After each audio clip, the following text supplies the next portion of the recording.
Very good indeed. We're breathing in that peace and we're exhaling that love.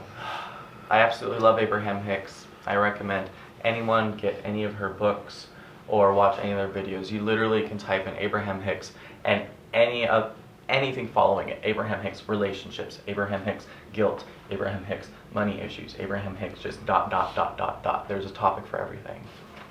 So one thing what I really enjoyed was the quote that she shared. At first I was not sure, and then I pondered it for a while, and once I gave it my attention, I began seeing evidence of it everywhere. And now I believe it, and now that I believe it, it's manifesting in my experience. Let's repeat that. At first I was not sure, and then I pondered it for a while. And once I gave it my attention, I began seeing evidence of it everywhere. And I believe it. And now that I believe it, it's manifesting in my experience.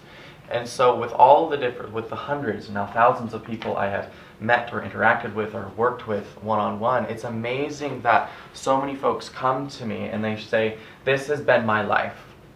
And I don't feel good because of this. And I can't feel good because of this. And so it's so true what Abraham Hicks was sharing. You have to change the story. You have to change the story of your life. You have to change the story of your background. You have to change the story of the past. You have to change the story of your present. Does that make sense? And then she said, you can't keep telling the same story without continuing to relive the same circumstances. You can't keep telling the same story without continuing to relive the same circumstances.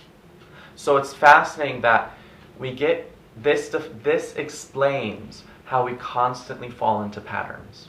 Who's been in a pattern, a relationship pattern before, or a work pattern before, a money pattern before? Just any type of pattern that you keep just seeing again and again. You're just like, what is happening here? I don't understand. And we often say, well, something doesn't go away until you learn the lesson of it. And that is true. But maybe the only lesson is to just start telling a different tune. Change the channel. Start listening to something else. There was once a person that I knew that constantly was having the same type of fears and relationship struggles. And I asked them, what type of music do you listen to? Well, every song that this person was listening to was about heartbreak and lost love and getting revenge. And it was just like, this person loved this music, and as I would watch and how their life story would unfold, it's fascinating now that the two of us look back, that's exactly what happened. Isn't that interesting? And so I shared with this person, I said, let me tell you what I listened to. And let me tell you that it was about 5 or 6 years ago that I used to listen to a lot more depressing music because at the time I wasn't feeling as great as I feel today. So obviously I wanted the music that would match my soul, and it just would feel good to wallow in self-pity every now and then. And that really didn't raise my vibration. But now, even when I don't feel good, I listen to things like Natasha Bedingfield, as we sometimes play here. What else do we listen to? Any type of song on the radio that just uplifts your soul. We just listened to that song and sang to it a couple weeks ago, Bright by Echo Smith. It starts with, the universe is on my side. The stars have finally aligned. So it's fascinating, and this is what I really like to share, and this is just a platform of a reminder for everyone. What are you putting into your system every single day? What type of shows are you watching? What type of music are you listening to? Absolutely. I had a really rough... Speak up. Oh. La la la la la la la. I had a really, really horrible relationship with my father, and my childhood was really bad. And I always focused on that, what he did wrong and how he was. And then one day it dawned on me, how are you in a relationship with someone, a male that you love unconditionally? How did you get here? And then I remembered something my father did do with me. And I started focusing on the things my father did do right. And now me and my father love each other. And even 10 years ago, I would have just, it's so weird when I just started focusing on the things that went right, how it changed me and my father's relationship. Absolutely. That's a perfect example. And every time isn't I it? call him, I tell him how much I love him, and it's completely crazy, but it just came from me. Yeah. The relationship and how I was raised was absolutely the same. Yeah. It's what I focus on. It's what we focus on. So let's Yeah. breathe into that for a moment. Thank you for that perfect example. It's so true. So when you constantly find yourself in a battle with someone in your life, we've all been there. We've all felt two different realities doing this. You have to find the common ground. You have to find the common ground. You have to find the positive energy. You have to find, that's why we talk about gratitude so much. Write the gratitude list on a daily basis. Look at the things that inspire you. Because if you keep beating that same dead horse, it's never going to come back to life. But we keep going back to the past. We keep going back to the issues in our mind. That's really important to understand. That is so important to understand. One, that's just practical, but also that's a law of attraction. It's a practical and a spiritual teaching at once. So today, what I wanted to go into, I recently watched an interview. I hope I'm pronouncing her name right. I believe it's Ariel Ford. And she's just this beautiful author and speaker about loving relationships. And she really goes into what a soulmate is and how to call in the one, so to speak. And I was thinking about this, that this is a beneficial talk to have for those of us who are single, but it's also excellent for those of us who are in relationships or who are married, because practicing this understanding will actually bring more connection in the relationship. It will actually bring more unconditional love in the relationship. And this is just an understanding that can benefit everyone and anyone. So, first and foremost, this is a quote by her, first and foremost, a soulmate is someone you can completely be yourself with, someone you share unconditional love with, and when you look into their eyes, you have the experience of being home. A soulmate is someone you feel emotionally and physically safe with. So saying that, it's interesting that we're looking at the outside world for a moment. We're saying, this person is giving this to me. And what I want to shift with that understanding is, how are we each individually matching that? How are we each being that in our life? Because if we are fearful, if we are having all of these tests and obstacles that people that we come into relationships with have to try and get over before we give them our soul. I recently saw a little cartoon that said, I'll show you mine if you show me yours. And they said, okay, and then they lifted up their shirts and showed each other their hearts. It was just stick figures. And then they did this, and then it was just a big heart.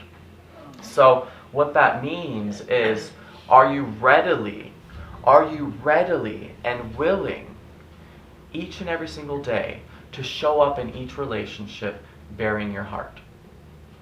Or are you waiting for circumstances to change and make you feel safe before you bare your heart? Does that make sense? What was it, yesterday? My mom and I had been triggering each other a little bit this week. And I remember it was just, we're working together more, and so things just start to come up. And then it's funny, there's a pattern. We're a very happy family, but there's a pattern that whenever one of us gets triggered or we call the other person out, it's always like, well, you did this, and then, well, you did this, and then you did this, and then it just goes back and forth, back and forth, back and forth, back and forth, back and forth. And so I shared yesterday, I said, I want to break this pattern, because I hear you, and every time you say something like that, it's a reflection that maybe you don't feel respected or appreciated, you don't feel acknowledged. But then you get worked up and upset. But then when you do that to me, then I don't feel respected or acknowledged or appreciated. So at the end of the day, we're just arguing about the same thing. And it's just, if we could take a step back and do this, flash each other. Take a step back and bare the soul. Does that make sense? Whenever you feel irritated, and last night I shared this story of when I allowed myself to finally grieve my past relationship came to an end, and it was possibly the first time at least I can remember for years, of actually allowing myself to cry, and my dad held me while I cried. At first, when I was expressing my anger and my sadness, your first reaction was, stop! What is this? This doesn't seem right. But part of my mind was still cognitive, and I said, no, even though I was crying. It's like, no, this is what I exactly need. Just hold me and tell me everything's going to be okay. Don't try and stop emotion from happening, even though it seems negative and it's uncomfortable. So in that moment, what did I do? I open my heart. And then I coach them to open their hearts rather than judge the experience as bad. And so what was it? It turned out to be one of the most, I will remember that for the rest of my life, how wonderful and loving that was. Does that make sense? It was very intense, but it was very intense on this side, but then the pendulum swung and it showed the softness and the vulnerability of what's possible for human potential. And if we did that on a daily basis with each other, it probably would have never had to be that severe and intense, right? Because if we're doing that daily, opening up our hearts, we wouldn't need these huge explosions of doing it all at once. Who has done that before, where you just like kept going through your life, and then you're just at the grocery store, and someone says one thing to you, and you just break down.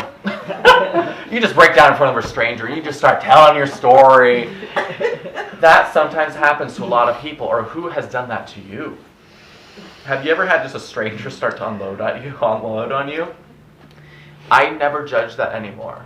Because in the past, you might be like, oh, ooh, ooh. But now it's like, no, this person is just crying out for love. They need someone to listen to. They need someone to listen to them and see them and love them.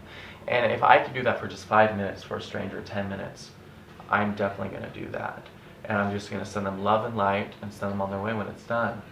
So do you see the power of that quote? Let me repeat it again. First and foremost, a soulmate is someone you can completely be yourself with, someone you share unconditional love with, and when you look into their eyes, you have the experience of being home. A soulmate is someone you feel emotionally and physically safe with. Again, when we read that, we hear, I need to look for that in life, and if I don't have that, then they're not my soulmate. And I want to say, no, if you're not experiencing that, it's not that the people in your life are not your soulmates. It's that you're probably not giving them an avenue, a doorway to gift that to you. Does that make sense? That you may not be actually lowering the drawbridge. You may not be crumbling the walls down that we have built around our hearts because we're afraid to feel hurt again. And so we barricade ourselves off from love. Anytime, please remember this for the rest of your life, anytime you don't feel love, it is no one else's problem. I promise you that. Anytime you don't feel love, it's not anyone else's problem. It's that is an opportunity for you to communicate your needs more. It's an opportunity to bare your soul more. It's an opportunity to lower your bridge. It's an opportunity to lower your wall. It's an opportunity to invite other people into your life more. It's an opportunity to be more emotionally available, a little more emotionally vulnerable. Isn't that beautiful? Isn't that interesting? Patty Cakes agrees. It is so important. If only we could be as raw and vulnerable with humans as we are with our dogs. True. Isn't that true? True, it is. So think about that. And it's amazing because my parents could tell you, I was not someone who had a lot of friends growing up. I was very, very closed off to absolutely pretty much everyone. I did not trust the world. And it's fascinating that I can go from such a depressed and anxious and socially insecure person into doing what I do today just within 10 years.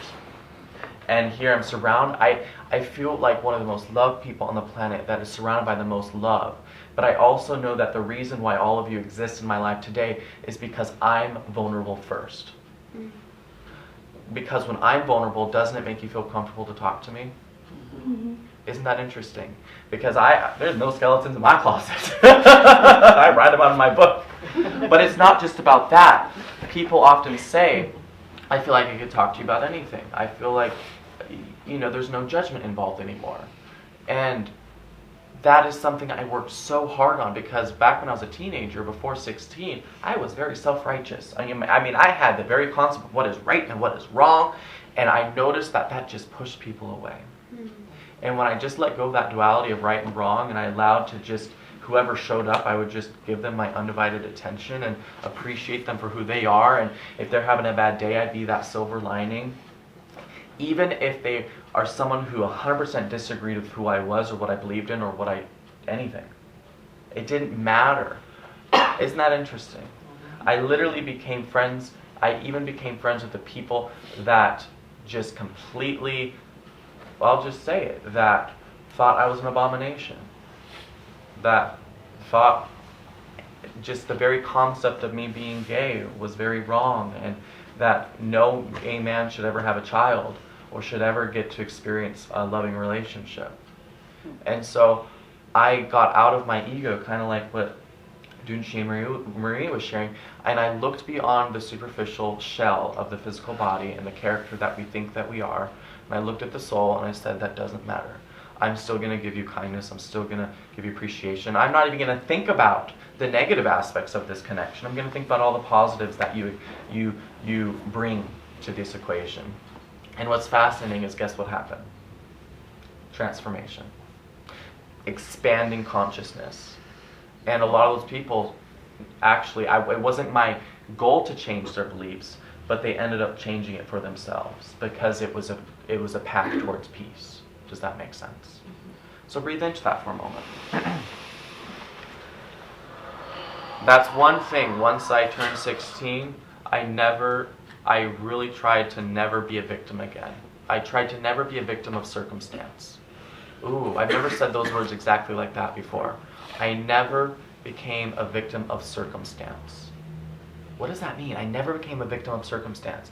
Using some outside circumstance as a reason to stay stagnant, to stay not moving, to close off my heart, to not do it again.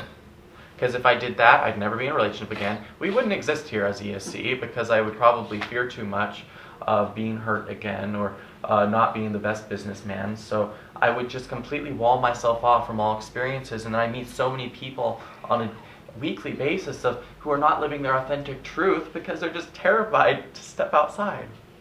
They're terrified to do this. They're terrified to flash the world. The universe, the law of attraction, states that we draw to us the people, the events, the circumstances that match our inner state of being. In other words, we attract experiences that are consistent with our beliefs. If we believe that there is plenty of love in the world, and we are worthy of giving and receiving that love, we will attract a different quality relationship than someone who believes in scarcity or feels unworthiness or unhappiness. Again, that's Ariel Ford. Isn't that interesting? You attract what you believe. And one more thing, this is especially important for everyone. And she was talking about when you put yourself down, what does that do? When you put yourself down and you do not accept compliments and you're always making excuses, whenever someone gives you a compliment and you try and dismiss it, you're being very dismissive of your own beauty, of your own strength, of your own worth. That is the absolute worst thing you can do that will destroy your relationship. Anytime you put yourself down in a relationship, that can completely destroy your relationship over time because of this reason. And this is her quote, Ariel Ford. Any way you put yourself down or make yourself smaller, he's losing, your partner is losing, because he or she chose you. So, say you're a woman, and every time you put yourself down, what is that saying about your partner who thought you were the most magnificent creature and chose you to be the love of their life to get married to? You are putting not just yourself down, you're putting them down. And every time you dismiss a compliment, you're actually putting the other person down. You're making them a liar. But think about that. Isn't that rich? You are literally creating a reality of unworthiness every time you belittle yourself. I have never heard that before. Isn't that life-changing? And so, doesn't that start to create a reality of greater separation if you're in a relationship? Because it's a lose, lose, lose, lose, lose, lose, lose. Rather than saying, yes, thank you, I am great. Because guess what? When you're in love with someone and you're your partner, that partner, it seems a little bit egoic, but it's actually very true. They chose you. Out of every person on this planet, they chose you because you are the best, damn it. And so what's that say about their decision making when you say no? That doesn't feel good, does it? And so it's really, the United States, if not the world, I can only speak for our culture because that's the only one I really know. We need a vibrational makeover of self-esteem. I'm not sure I have ever met anyone that has perfectly got this down. Even maybe 90% got this down. Now that we've been working together for years, yeah, there's a huge change. But when we first come to this building, ESC, we kind of all come feeling like bits and pieces of our heart a little bit missing, right?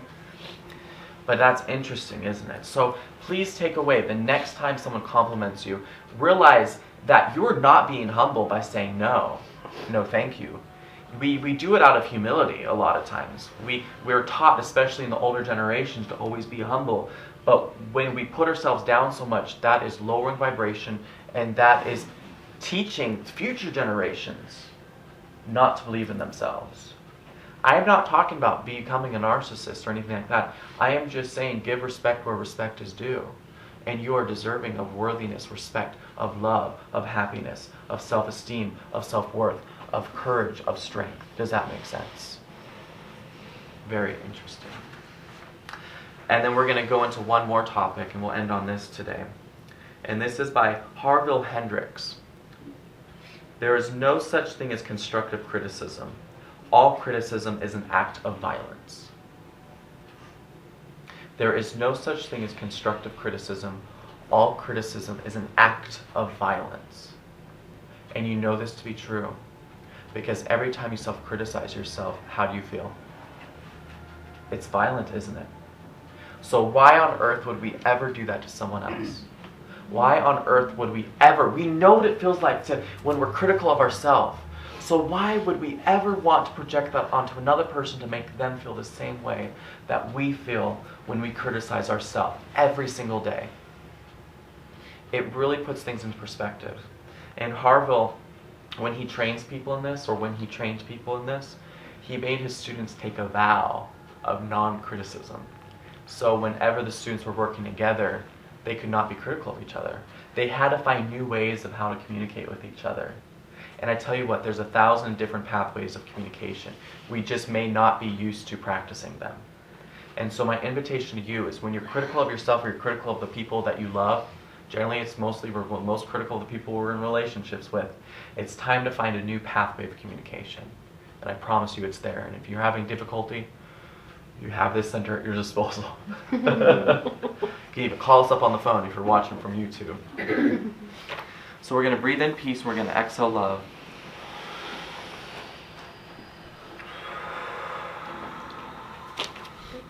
Thank you.